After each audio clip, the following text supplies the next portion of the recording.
Donc, pour les travaux en zone humide, pour ceux qui ont des tableaux de bord de cours d'eau, il y a un onglet destiné à ça qui s'appelle TRX zone humide. Pour ceux qui n'ont que les zones humides, donc il y a un onglet lui aussi qui est destiné à la gestion de ces travaux aux zones humides, et exclusivement ils n'ont pas l'onglet TRX CE. Donc là, la gestion des travaux prévus et réalisés se fait de la même manière, en juxtaposant les quantités et les coûts en prévu et en réalisé suivant les catégories d'acquisition, de restauration et d'entretien.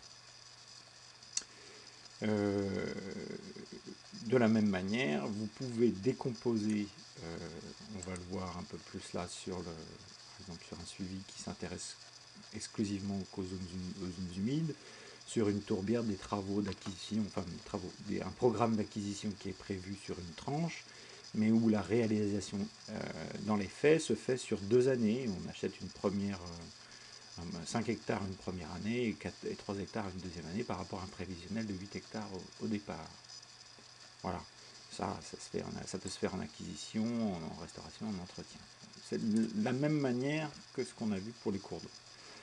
Alors, petite précision pour la gestion des travaux de restauration et d'entretien sur des linéaires de canaux. Il faudra voir avec vos correspondants Thierry ou Isabelle la transformation de ces linéaires de travaux en hectares de zones humides entretenues ou restaurées.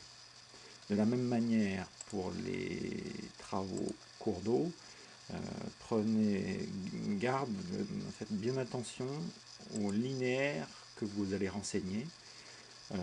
L'indicateur attendu par l'agence, ce sont des kilomètres linéaires de berge.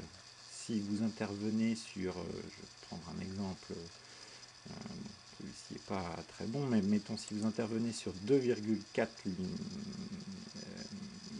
km linéaires de masse d'eau dans votre gestion, il faut prévoir, enfin là c'est pas le cas, c'est mal renseigné, que vous pouvez aller jusqu'à 4,8 km linéaires de berge. Voilà. Pensez bien au kilomètre linéaire de berge. Voilà. Donc je rappelle que toutes ces valeurs que vous renseignez ici en cours d'eau, en zone humide ou en obstacle à l'écoulement, ce sont ces valeurs-là qui sont reprises dans les tableaux de synthèse désormais. Je ne vais plus chercher les tableaux de référence, les valeurs de référence. On va en parler après, mais c'est bien ces valeurs-là que vous renseignez qui vont retomber dans ces tableaux en cascade que nous on récupère et qu'on gère au global pour que... c'est ces valeurs-là en tout cas que vous pouvez utiliser vous dans vos rendus et que nous utiliserons nous aussi en tant que tableau de bord fourni dans les bilans d'activité.